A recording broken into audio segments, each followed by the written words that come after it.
In this video, we will again continue 10th class economics NCERT book which is Understanding Economic Development. ये book का नाम है and we will cover chapter 2 of this book. Chapter 1 हमने already cover कर लिया है and chapter 2 को हम लोग इसमें देखेंगे जिसका नाम है सेक्टर ऑफ इंडियन इकोनॉमी. इस चैप्टर का नाम है. सो देखते हैं कि क्या क्या चीज़ें हैं इसमें. जितने भी सारे सेक्टर्स हैं आपके इकोनॉमी के, चाहे वो पब्लिक हो, प्राइवेट हो, ऑर्गेनाइज्ड हो, अनऑर्गेनाइज्ड हो, प्राइमरी, सेकेंडरी, टर्शियरी और बाकी जो सारी चीज़ें हैं जो इस चैप्टर में कवर की गई हैं, उन सब को आज हम लोग इसमें कवर करेंगे. तो सबसे पहले sector of economic activity. Economic activity को हम लोग, मैं नहीं, मतलब ये चैप्टर जो है वो क्लासिफाई करता है आपका 3 मेन ग्रुप्स में. On which basis? On the basis of their nature.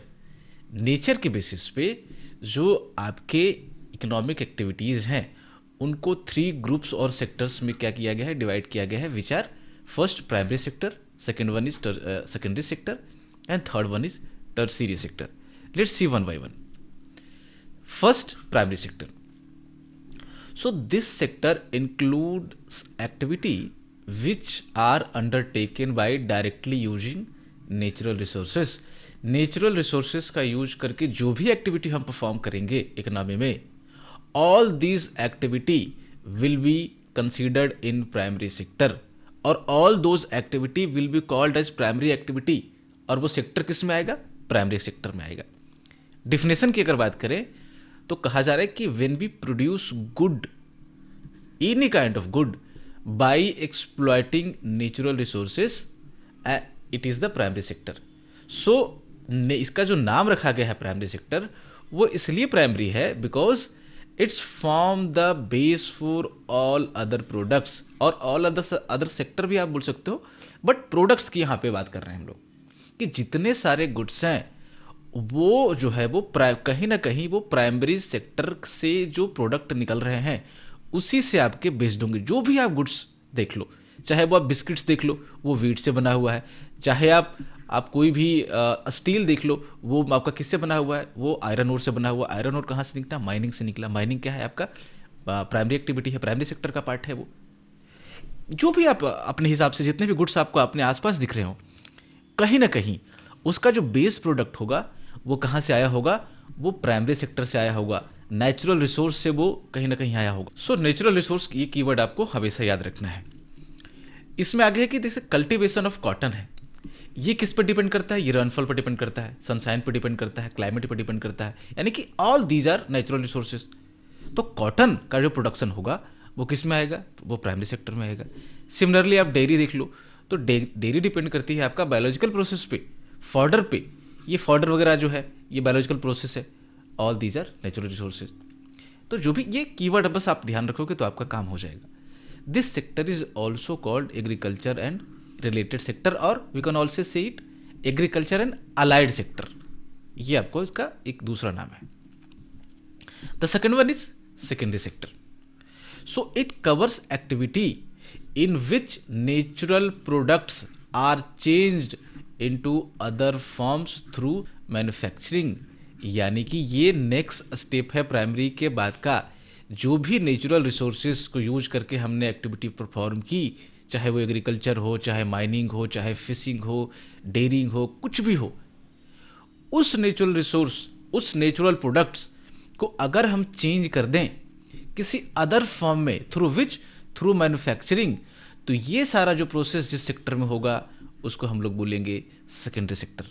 यानी कि सेकेंडरी सेक्टर में प्राइमरी सेक्टर से जो रिसीव्ड हुए प्रोडक्ट होते हैं उनको चेंज किया जाता है किसी वेरियस फॉर्म में. जैसे हमने वीट उगाया तो वीट को हमने चेंज कर दिया किस में? फ्लोर में. या फिर हमने चेंज कर दिया फ्लोर बिस्किट में, फ्लोर को बिस्किट में.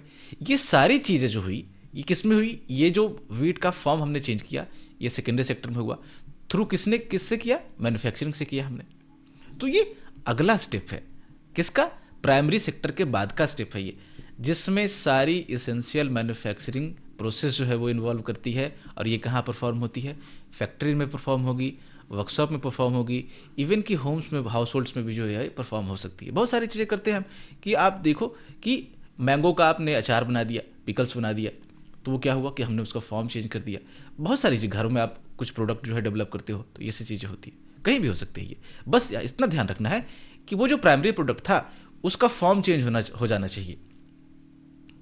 जैसे आपने यहाँ पे एग्जाम्पल है कि कॉटन फाइबर है, तो कॉटन फाइबर कहाँ से आया? प्राइमरी सेक्टर से आया। तो इसको स्पिन यार्न मतलब कि जो धागा वगैरह होता है स्पिन यार्न में कन्वर्ट किया, किसके लिए? ताकि क्लोथ को जो है वो वीव किया जा सके। तो ये क्या हो गया? आपका सेकेंडरी सेक्टर का पार्ट हो गया। शुगर केन है, उससे आपने शुगर बनाया, तो शुगर केन जो है वो प्राइमरी सेक्टर में प्रोड्यूस किया गया। इसका आपने शुगर बनाया कहाँ पे? ला करके सेकेंडरी सेक्टर में, आपका मैन्युफैक्चरिंग सेक्टर में। इससे आपने गुड़ बना दिया। अर्थ है, तो अर्थ से आपने क्या किया कि उसकी मिट्टी लेकर के आपने सॉइल लेकर के ब्रिक्स बना दिया, ब्रिक्स से हाउसेस बना दी। So these all activities will be called as secondary activities. And this, और जो सेकेंडरी एक्टिविटी कहाँ पे परफॉर्म होगी? सेकेंडरी सेक्टर में। सेक्टर को बोलेंगे सेकेंडरी सेक्टर, एक्टिविटी को बोलेंगे secondary activity. This sector is also called industrial sector, क्योंकि ये ज़्यादातर जो चीज़ें हैं वो इंडस्ट्रीज में ही परफॉर्म होती है, इसलिए इसको जो मैन्युफैक्चरिंग खास करके है, जो लार्ज स्केल होगी, तो इसीलिए इसको इंडस्ट्रियल सेक्टर भी बोलते हैं। The third one is tertiary sector.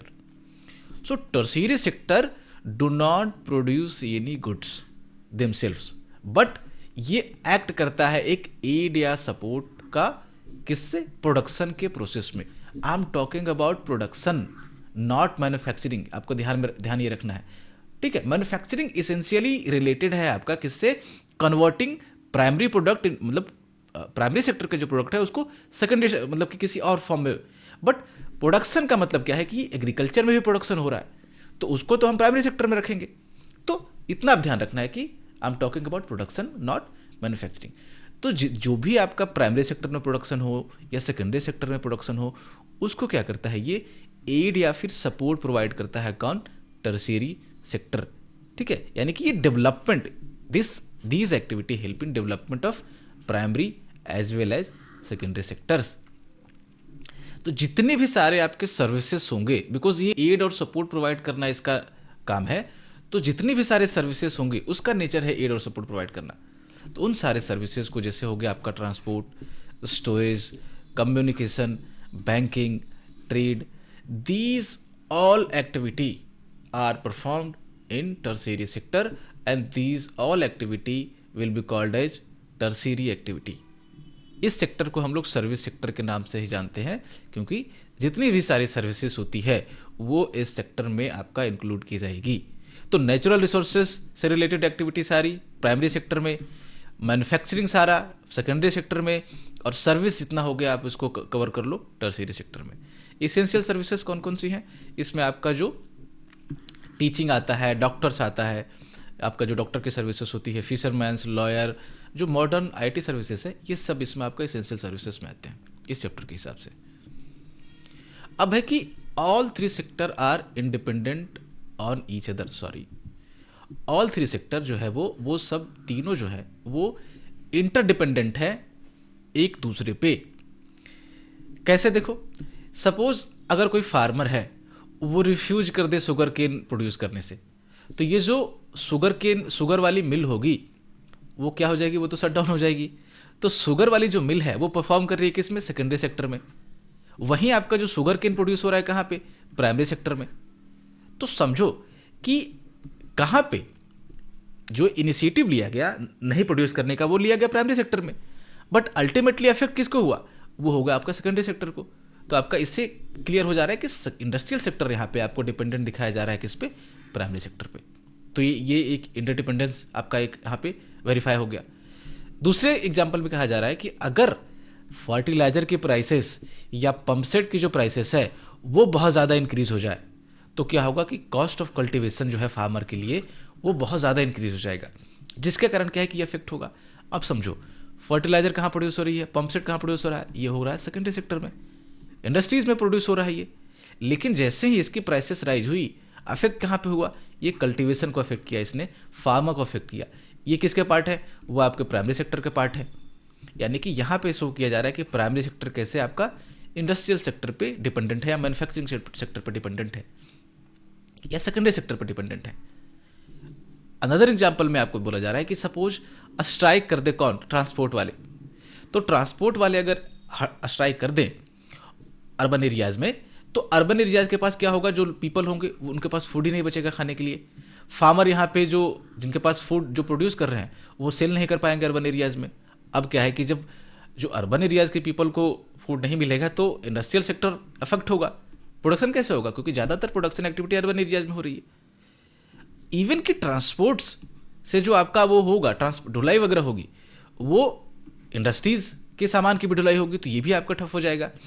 क्योंकि फार्मर यहाँ पे अपना प्रोड्यूस सेल नहीं कर पा रहे, तो ये भी इफेक्ट हुए। यानी कि टर्शियरी सेक्टर अगर अफेक्ट हुआ तो आपका दोनों सेक्टर अफेक्ट होगा।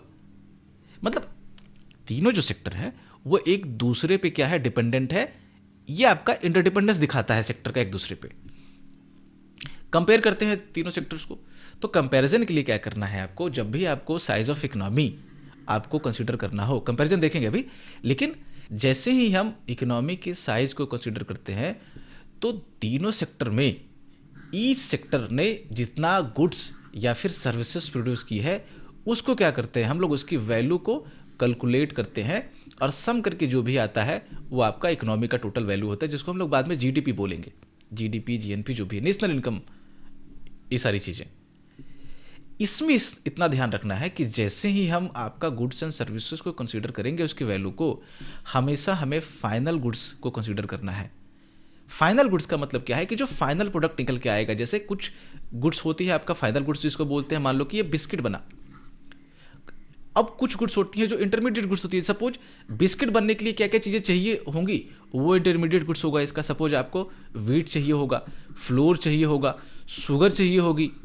तो इसमें क्या है कि हम वीट, शुगर, फ्लोर ये सारी चीज़ों को कंसीडर ना कर करके हम सिर्फ क्या करेंगे, बिस्किट को कंसीडर कर लेंगे। यानी कि बिस्किट फाइनल गुड्स है यहाँ पे।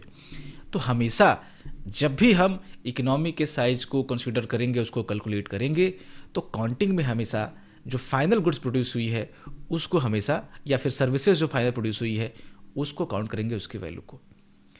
क्योंकि ये डायरेक्टली क्या होती है, कंज्यूमर तक रीच होती है। जो फाइनल गुड्स एंड सर्विसेज होती है वही सीधे कंज्यूमर, रेडी टू कंजप्ट होती है बेसिकली वो, तो उसको हम लोग कंसिडर करते हैं। और ये हम लोग फाइनल को क्यों करते हैं, एक और चीज़ से बचने के लिए, वो है आपका डबल काउंटिंग। डबल काउंटिंग क्या होती है कि एक ही चीज़ को दो प्रोडक्शन प्रोसेस में एक ही चीज़ को दो बार काउंट कर लेना। जैसे क्या था ना कि मैंने बिस्किट का आपको एग्जांपल दिया, तो सपोज करो बिस्किट की प्राइस यहाँ पे 80 रुपीज़ मानी गई है। अब आपका वीट का जो कॉस्ट था वो था 20 रुपीज़, आपका ये फ्लोर का कॉस्ट था वो था 25 रुपीज़। अब बोले कि बताओ प्रोडक्शन में टोटल कितना लगा, तो हो सकता है कोई एक ये करे कि बिस्किट देख ले 80 रुपीज़ का है, 20 रुपीज़ वीट का लगा, 25 रुपीज़ ये आपका कहाँ पे फ्लोर का कॉस्ट लगा। इवन कि और कुछ जो आपका लगा होगा, कुछ और वेरिएबल्स इसमें होंगे ना, शुगर होगा, ये सारी चीज़ें होगी, अपना खुद का कॉस्ट होगा, उसका लेबर कॉस्ट होगा, तो बाकी मिलाकर के 80 ये सब। अब कोई ये जाकर के सीधे क्या करे कि तीनों को उठा करके जो कैलकुलेट कर दे, तो 80, 20, 25 ये ऐड कर दे, ये गलत होगा। क्यों? क्योंकि ये जो 80 रुपीज़ है, ये जो बिस्किट की प्राइस है, उसमें ऑलरेडी वीट और फ्लोर की प्राइस ऑलरेडी इंक्लूडेड है। इवन कि ये जो फ्लोर की प्राइस है उसमें वीट की प्राइस ऑलरेडी इंक्लूडेड है।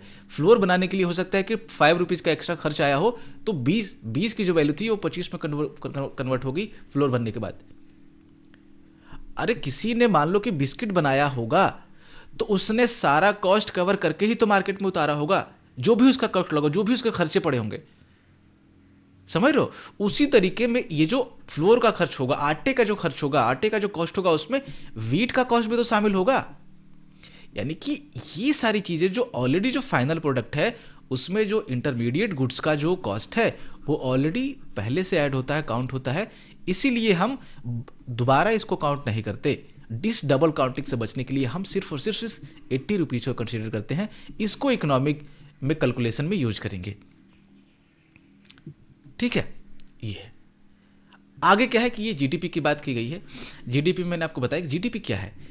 एक ईयर में, किसी भी पर्टिकुलर ईयर में, अगर हम तीनों सेक्टर में जो भी गुड्स एंड सर्विसेज प्रोड्यूस हुई है, कब, ड्यूरिंग 1 ईयर, उन सब की वैल्यू को अगर काउंट कर दें, उन सब ने जितना प्रोडक्शन किया है उसकी वैल्यू को, फाइनल गुड्स एंड सर्विसेज जो मैंने पीछे आपको बताया, फाइनल गुड्स एंड सर्विसेज की वैल्यू को अगर काउंट करते हैं जो भी 1 ईयर में प्रोड्यूस हुआ है, तो वो वैल्यू कहलाएगी आपकी जीडीपी। इसमें हालांकि ज्योग्राफिकल बाउंड्रीज वगैरह भी होती कि एक किसी भी कंट्री के भीतर ही वो चीज़ें प्रोड्यूस होनी चाहिए। इसको डिटेल में देखेंगे जब हम लोग जीडीपी, जीवीए ये सब कवर करेंगे, तो उसमें हम लोग कवर करेंगे, जिस चैप्टर में ये आएगा उसमें हम लोग देख लेंगे। फिलहाल इस चैप्टर में इस पे बहुत ज़्यादा फोकस नहीं किया गया, सेक्टर पे फोकस किया गया है, तो उसकी बात करेंगे हम। तो सिंपल आपको ये ध्यान रखना है कि जीडीपी क्या है। GDP is sum of all goods and services produce by final goods and services produce by all three sectors. So इस जीडीपी को मेजर करना अपने आप में काफ़ी ह्यूज टास्क है, काफ़ी चैलेंजिंग टास्क है। इसके लिए ये जो परफॉर्म करती है, जो सेंट्रल गवर्नमेंट की मिनिस्ट्रीज होती है, वो इसको कैलकुलेट करती है। एक और कॉन्सेप्ट है जीवीए, ग्रॉस वैल्यू एडेड।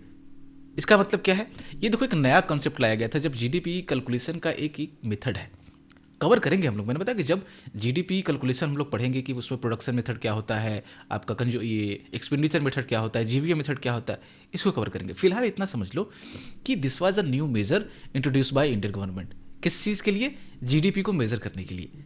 ये ग्लोबल जो प्रैक्टिसेस है उसके एट पार थी, मतलब कि उसके सिमिलर थी ये, इसीलिए इसको इंट्रोड्यूस किया गया था। बाकी इसमें कैसे सब्सिडीज टैक्सेस एडजस्ट होती है, वी विल सी दैट, कि कब वो मार्केट प्राइस बनता है, कब वो फैक्टर प्राइस बनता है, ये सारी चीज़ें उसमें होगी।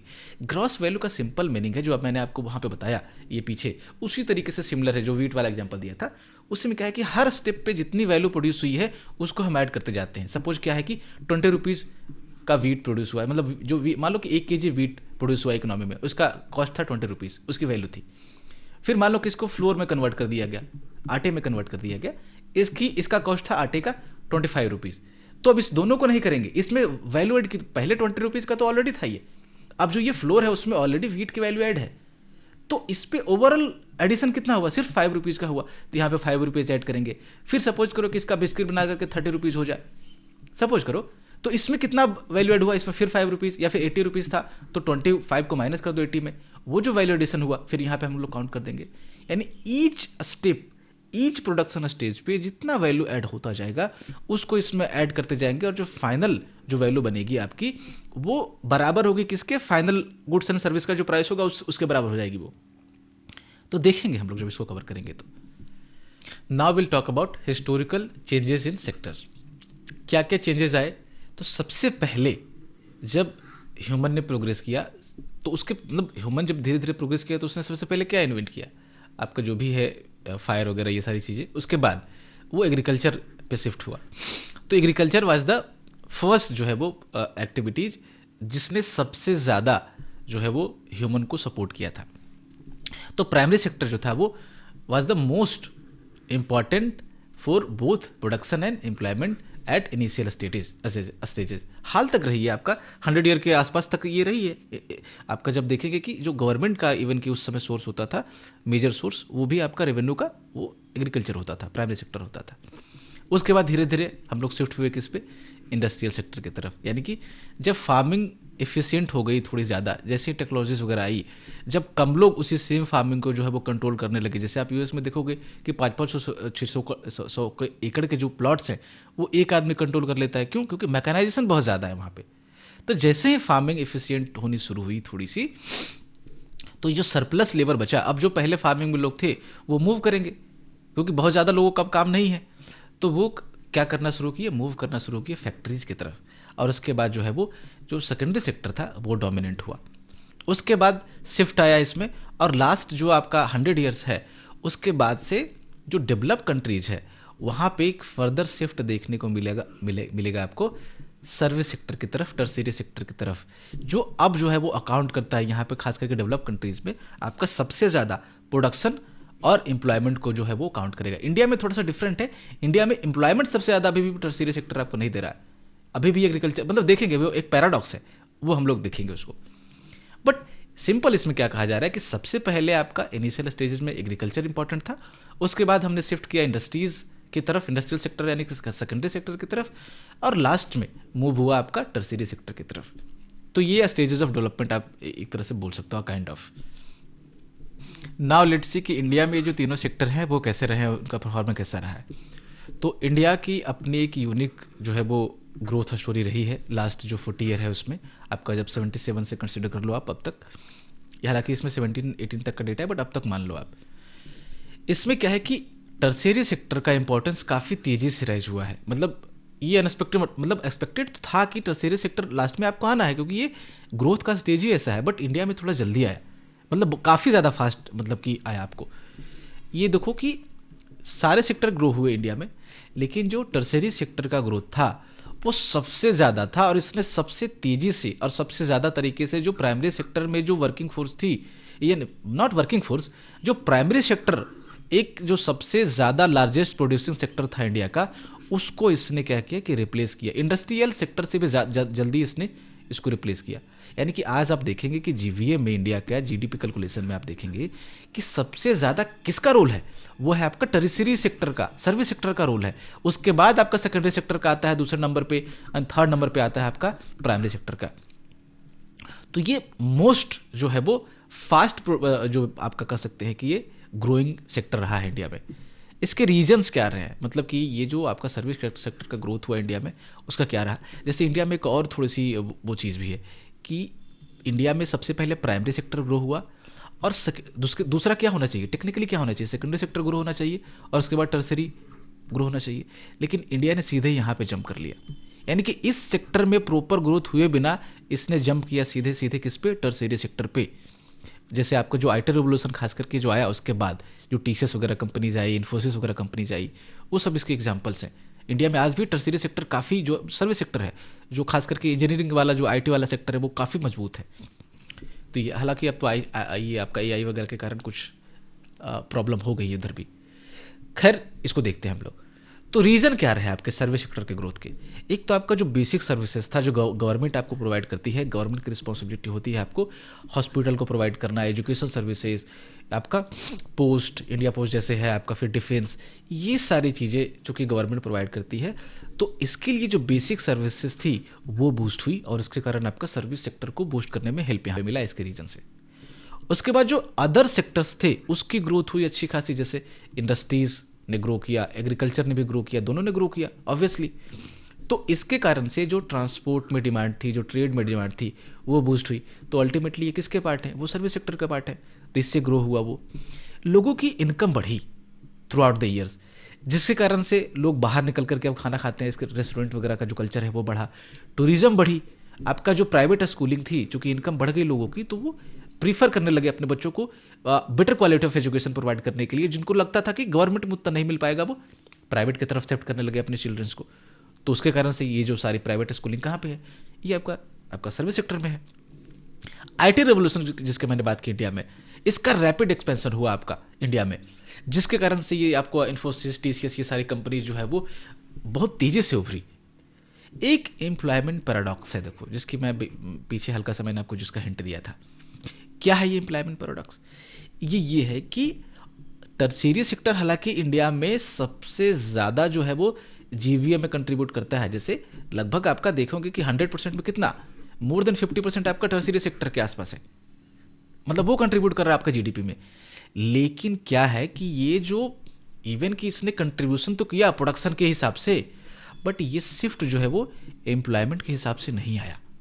आज भी सबसे ज़्यादा जो लार्जेस्ट, मतलब कि सबसे ज़्यादा जो एम्प्लॉयमेंट प्रोवाइड कर रहा है वो कौन सा सेक्टर है, वो प्राइमरी सेक्टर है, आपका एग्रीकल्चर सेक्टर है।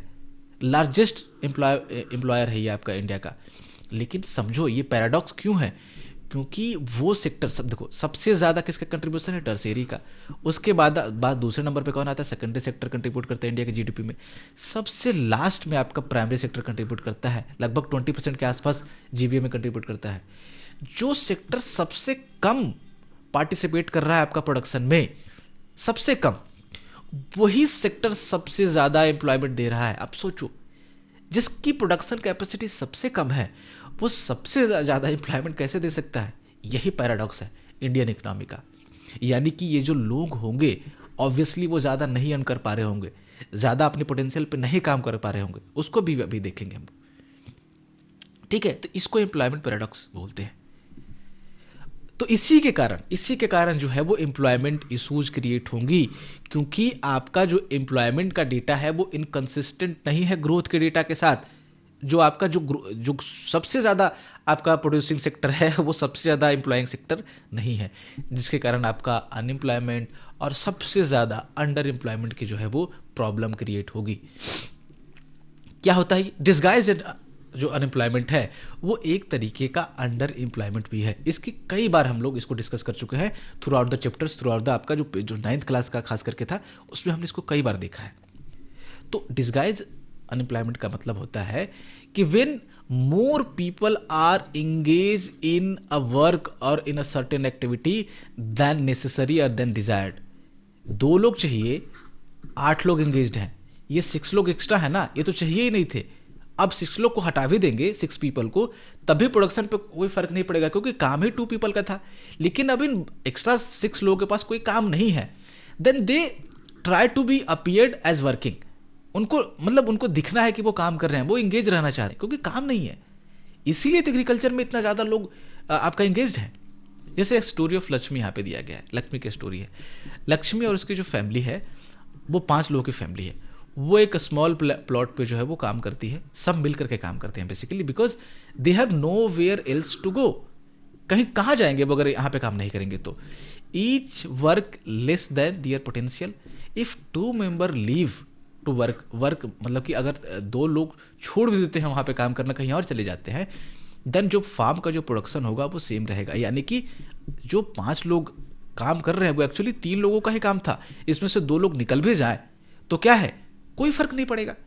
इसी सिनेरियो को हम लोग बोलते हैं डिस्गाइज अनएम्प्लॉयमेंट और हिडन अनएम्प्लॉयमेंट इसको बेसिकली बोलते हैं, या फिर अंडर एम्प्लॉयमेंट भी सिनेरियो को बोल सकते हैं। क्यों? क्योंकि पीपल जो है वो लग रहे हैं कि ये एम्प्लॉयड है, लेकिन क्या है वो बेसिकली वो फुल पोटेंशियल पे काम नहीं कर पा रहे। जब इंडिविजुअल जो है वो फुल पोटेंशियल पे काम नहीं कर पाता, इस सिनेरियो को हम लोग बोलते हैं क्या अंडर एम्प्लॉयमेंट।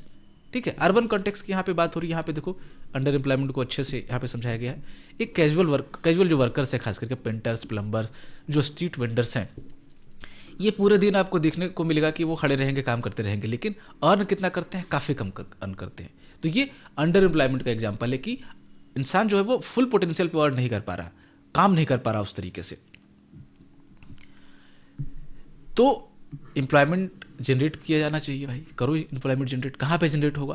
तो जैसे रूरल एरियाज में खास करके समस्या ज़्यादा है, प्रॉब्लम ज़्यादा है, क्योंकि अर्बन एरिया में तो फिर भी जॉब्स अवेलेबल हैं, बट रूरल में कैसे आप जनरेट कर सकते हैं एम्प्लॉयमेंट को? आप कंस्ट्रक्ट करो, किसको? वेल को कंस्ट्रक्ट करो, डैम्स को कंस्ट्रक्ट करो, रोड्स को आप बनाओ, जिसके कारण से वहाँ पे लेबर्स सही होंगे, then it will ultimately employed more people. Provide cheap agriculture credit, जिसके कारण एग्रीकल्चर सेक्टर बूस्ट होगा, तो जो अनएम्प्लॉयमेंट है उसकी समस्या थोड़ी खत्म होगी, क्योंकि जब बूस्ट होगा, ओवरऑल सेक्टर ग्रो करेगा, तो लोगों के पास अल्टीमेटली पैसा आएगा किसी भी तरीके से। स्टार्टिंग एग्रो बेस्ड इंडस्ट्री, खास करके जो फूड प्रोसेसिंग इंडस्ट्री है, जैसे दाल मिल शुरू कर दो, जो भी प्रोसेसिंग इंडस्ट्री है जहाँ पे हम प्राइमरी प्रोडक्ट को प्रोसेस कर सकते हैं रूरल एरियाज पे। तो ये कुछ एक तरीके हैं जिससे आप कम कर सकते हो, एम्प्लॉयमेंट जनरेट कर सकते हो, मतलब अनएम्प्लॉयमेंट कम कर सकते हो, एम्प्लॉयमेंट को जनरेट कर सकते हो। सोशल सर्विसेज पे फोकस किया जा सकता है मोर एम्प्लॉयमेंट को क्रिएट करने के लिए। ऑलरेडी जो है वो 20 लाख जॉब जो है वो क्रिएट हो रही है आपका एजुकेशन सेक्टर में, और इससे ज़्यादा आपका जो हेल्थ सेक्टर है उसमें क्रिएट हो रही है। टूरिज्म में काफ़ी पोटेंशियल है, अगर इसको इम्प्रूव किया जाए तो ये सेक्टर अकेले आपको 35 लाख जॉब जो है वो एनुअली प्रोड्यूस कर सकता है। सो दीज आर सम, आपको कह सकते हैं कि वे जिससे आप एम्प्लॉयमेंट कंडीशन को बढ़ा सकते हो, मतलब इन्हांस कर सकते हो, और अनएम्प्लॉयमेंट वाले सिनेरियो को, अंडर एम्प्लॉयमेंट वाले सिनेरियो को जो है वो थोड़ा सा घटा सकते हो इंडिया में। नरेगा ऐसे ही मतलब इंट्रोड्यूस किया गया था इसी चीज़ के लिए, अनएम्प्लॉयमेंट को सॉल्व करने के लिए रूरल एरियाज में। फुल फॉर्म क्या था इसका? महात्मा गांधी एमजी नरेगा, कुछ लोग बोलते हैं, कुछ लोग मनरेगा बोलते हैं, कुछ लोग नरेगा बोलते हैं। So this was Mahatma Gandhi national rural employment guarantee act, और ये देता है right to work, people living in rural areas उसको ये प्रोवाइड करता है।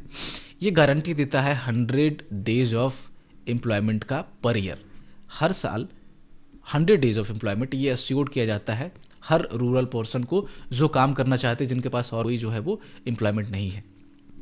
अगर गवर्नमेंट फेल हो जाती है इसको डिलीवर करने में, जो 100 डेज का एम्प्लॉयमेंट था, तो गवर्नमेंट जो है वो आपको यहाँ पे अलाउंसेस देगी। किस चीज़ के अलाउंसेस? जो आप अनएम्प्लॉयड रह गए इसके कारण, क्योंकि गवर्नमेंट ने प्रॉमिस किया था आपको काम मिला नहीं, then government will provide you some allowances also. Division देखते हैं ऑर्गेनाइज्ड वर्सेस अनऑर्गेनाइज्ड का। यहाँ पे रेगुलेशन के बेस पे बेसिकली ये डिवीजन है कि कौन सेक्टर रेगुलेटेड है, कौन लेबर लॉ फॉलो कर रहा है, कौन नहीं फॉलो कर रहा है, इसके बेसिस पे। तो ये जो ऑर्गेनाइज सेक्टर है वहाँ पे वे सारी इंटरप्राइजेज आती हैं जहाँ पे जो एम्प्लॉयमेंट के जो टर्म्स होते हैं, terms of employment are regular and people have assured work, जहाँ पे आपको अश्योर्ड से मतलब कि वर्क सेफ्टी आपको प्रोवाइड की जाती है, प्लस जो जितने भी सारे लॉज होते हैं, जितने सारे एम्प्लॉयमेंट के टर्म एंड कंडीशन होते हैं वे फॉलो किए जाते हैं, साथ में आपको रेगुलर जॉब यहाँ पे प्रोवाइड की जाती है, रेगुलर सैलरी आपको मिलती है। कांता की स्टोरी के थ्रू बताने की कोशिश की गई है। देखो यहाँ पे कांता क्या है कि ये 9 to 5 वर्क करती है, 9:30 to 5:30।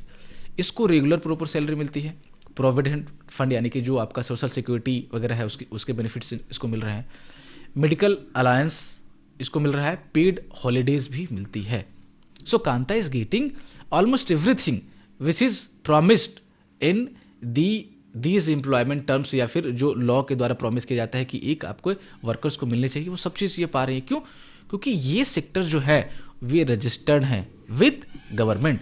तो if you are registered, once you are registered with government, then you have to follow all laws like factory act, government, ये आपका मिनिमम वेजेस एक्ट है, जो भी गवर्नमेंट के लॉज हैं, अगर आप रजिस्टर्ड हैं तो आपको गवर्नमेंट के लॉज वो सारे फॉलो करने पड़ेंगे। तो वैसे सारे सेक्टर जो गवर्नमेंट के अंडर उनके लॉज के तहत जो रजिस्टर्ड हैं और वो फॉलो करते हैं सारी चीज़ें, सारे लॉज को, उसको हम लोग ऑर्गेनाइज सेक्टर बोलते हैं। इसमें आपको प्रॉपर सैलरी मिलती है, सारे आपके सोशल सिक्योरिटी बेनिफिट्स, ये सारी चीज़ें वर्कर्स को यहाँ पे मिलती है।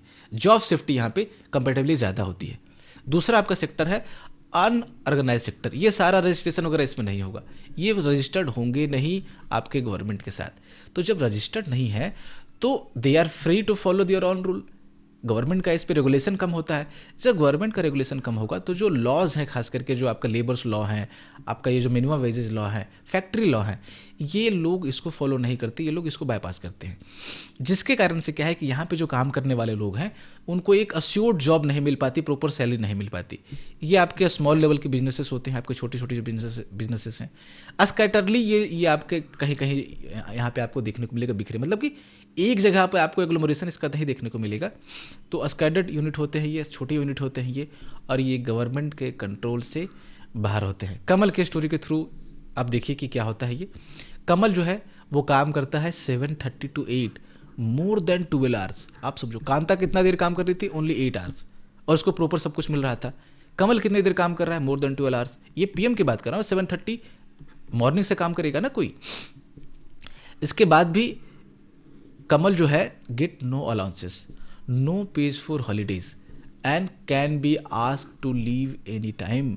ना तो 12 घंटे के बाद काम करने के बाद ना तो उसको कोई अलाउंसेस मिल रही है। हॉलीडे के लिए जब भी कोई आपका वो मिल रहा है, आपका छुट्टी जब किसी दिन लेता है या किसी दिन फेस्टिवल की छुट्टी मिलती है, उस दिन उसको उसकी जो सैलरी होती है वो कट कर दी जाती है, उसका पे नहीं मिलता उसको। ये कभी भी इसको नौकरी से जो है वो जॉब से निकाला जा सकता है, कभी भी इसको छोड़ने के लिए कहा जा सकता है। So Kamal have no job security, no pays for holiday, और कोई भी इसको सोशल सिक्योरिटी बेनिफिट्स यहाँ पे नहीं मिलती जैसे कांता को मिल रही थी, जबकि काम भी ये ज़्यादा कर रहा है, ओवर वर्क कर रहा है ये। तो जॉब्स यहाँ पे जो होती है वो लो पेड होती है, इरेगुलर होती है, और ऑफन जो है वो सेफ्टी मेजर्स में लैग करती है, बेनिफिट्स भी उनको प्रॉपर नहीं मिलते। ठीक है, हजार्डस कंडीशन में उनको काम करना पड़ता है। यही जब ऑर्गेनाइज में होता, रजिस्टर्ड होता, तो उसको फॉलो करके कुछ गियर्स वगैरह देने पड़ते प्रोडक्टिव। कहने का मतलब ये है कि जो ऑर्गेनाइज सेक्टर है वो प्रॉपर वहाँ पे सारी चीज़ें अच्छी होती है। जो ऑर्गेनाइज सेक्टर है उसमें सारी चीज़ें आपको, सारे बेनिफिट्स आपको मिलेंगे। अनऑर्गेनाइज में आपको क्या है कि प्रॉपर बेनिफिट्स आपको नहीं मिलते हैं। यहाँ पे देखो कि 90s के बाद यहाँ पे एक सिनेरियो दिया गया है कि जो बहुत सारे ऑर्गेनाइज सेक्टर के जॉब थे वो क्या हुए कि ख़त्म हुए, जिसके कारण से ये जो वर्कर्स थे वो फोर्स हुए मूव करने के लिए किधर, अनऑर्गेनाइज सेक्टर की तरफ, जिसके कारण ये और भी ज़्यादा जो है वो वनरेबल हो गए। लेकिन कुछ ग्रुप्स हैं जो और ज़्यादा वनरेबल हैं कंपेयर टू अदर ग्रुप्स। ये कौन कौन से हैं? ये ग्रुप्स इंक्लूड करते हैं आपके जैसे जो लैंडलेस लेबर हो गए, आपके स्मॉल फार्मर्स हो गए। जो 80% ऑफ रूरल इंडिया के जो फार्मर हैं वो, हालांकि फार्मर रूरल इंडिया में ही होंगे, बट 80% जो फार्मर हैं इंडिया के वो क्या है, स्मॉल फार्मर है, जिनके पास कितनी ज़मीनें हैं, मैंने ये सारी चीज़ें डिस्कस हो चुकी है 9th क्लास में। इनके पास 2 हेक्टेयर से कम ज़मीनें होती है। जिनके पास 2 हेक्टेयर से कम है उनको हम लोग कंसिडर करते हैं स्मॉल और मार्जिनल में। एंड ये जो आपका जो SC/STs है, खास करके जो सोशल डिस्क्रिमिनेशन जो ग्रुप फेस करता है, ये सारे ग्रुप्स आपका वनरेबल ग्रुप्स हैं, खास करके किसको लेकर के, आपका अनएम्प्लॉयमेंट, बाकी सारी चीज़ों को लेकर के। यही लोग ज़्यादातर आपके अनऑर्गेनाइज सेक्टर में आपको देखने को मिलेंगे। मूव करते हैं, अगला है आपका ऑनरशिप के बेसिस पे जो सेक्टर का डिवीजन किया गया है वो किया गया है आपका public sector and private sector, इन दो आपका टाइप्स में किया गया है। पब्लिक सेक्टर क्या होता है आपका, इसमें जो असेट्स होते हैं इस सेक्टर में जितने भी इंटरप्राइजेज हैं उसके असेट और उसके रूल्स को कौन जो है वो ऑन करता है, वो ऑन करता है आपका गवर्नमेंट। ये गवर्नमेंट के हाथ में सारी चीज़ें होती है। पब्लिक सेक्टर में जो भी कंपनीज होगी, जो भी सारी चीज़ें होगी, ये सारी जो कंपनीज होती है इस सेक्टर के सारे जो इंटरप्राइजेज होते हैं वो इसेंशियल सर्विसेज प्रोवाइड करते हैं, खास करके जैसे रेलवे हो गया, पोस्ट ऑफिस हो गया।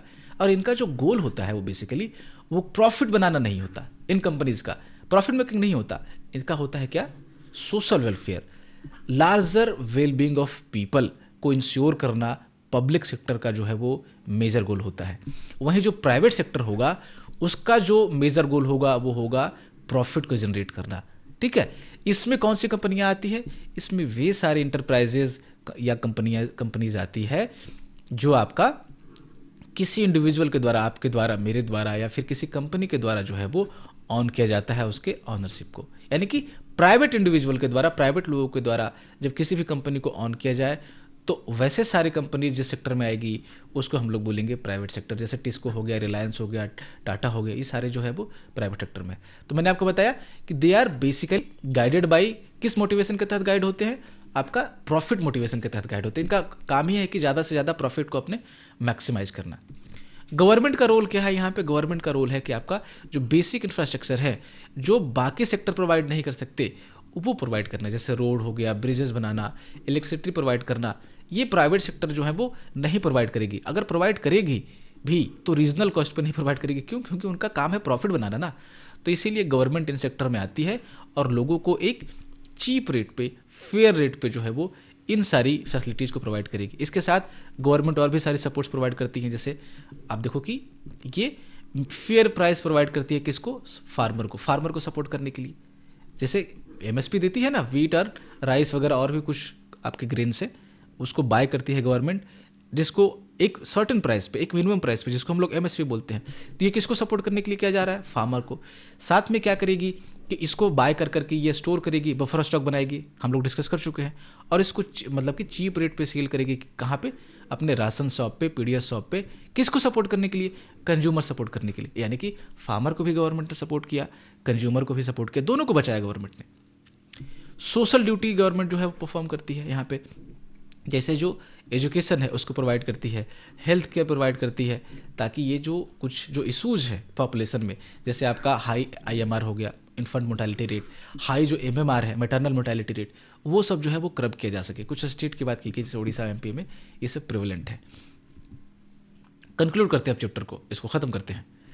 तो कहा जा रहा है कि इंडियन इकोनॉमी जो है वो, क्योंकि सेक्टर की बात की गई थी, लार्जली सेक्टर की बात की गई है इसमें, तो इसको बहुत सारे सेक्टर में इंडियन इकोनॉमी को डिवाइड किया गया है ऑन द वेरियस बेसिस। जैसे आपका नेचर ऑफ एक्टिविटी के बेसिस पे आपका प्राइमरी, सेकेंडरी, टर्शियरी में डिवाइड किया गया, एम्प्लॉयमेंट कंडीशन के बेसिस पे ऑर्गेनाइज वर्सेस अनऑर्गेनाइज में, ऑनरशिप के बेसिस पे आपका पब्लिक और प्राइवेट में डिवाइड किया गया। तो वेरियस सेक्टर यहाँ पे है इंडिया में, जिसको डिवाइड किया गया है वेरियस बेसिस पे। While India has seen a massive shift in production toward tertiary sector, the primary sector remains the main source of employment, leading to widespread underemployment। यानी कि प्राइमरी सेक्टर जो है वो आज भी सबसे ज़्यादा लोगों को एम्प्लॉय कर रहा है, टर्शियरी सेक्टर जो है सबसे ज़्यादा उसमें ग्रोथ हुई है, लेकिन एम्प्लॉयमेंट किस में हो रहा है इसमें, जिसके कारण से बड़े पैमाने पे यहाँ पे इंडिया में अंडर एम्प्लॉयमेंट आपको देखने को मिलती है। Economic development require not just higher production but creation of secure jobs and government investment in essential social infrastructure। तो उसी को एक सॉल्व करने की बात की गई कि सिर्फ प्रोडक्शन अगर किसी सेक्टर का बढ़ गया तो वो सस्टेनेबल नहीं है, वो अच्छा नहीं है। आपको और भी जॉब क्रिएशन पे फोकस करना पड़ेगा उस सेक्टर में, और ख़ास करके जो गवर्नमेंट की इन्वेस्टमेंट है ये सोशल इंफ्रास्ट्रक्चर में, जो एजुकेशन हो गया, हेल्थ सेक्टर हो गया, इस सब पे भी फोकस किया जाना चाहिए। So this is it for today, thanks for watching.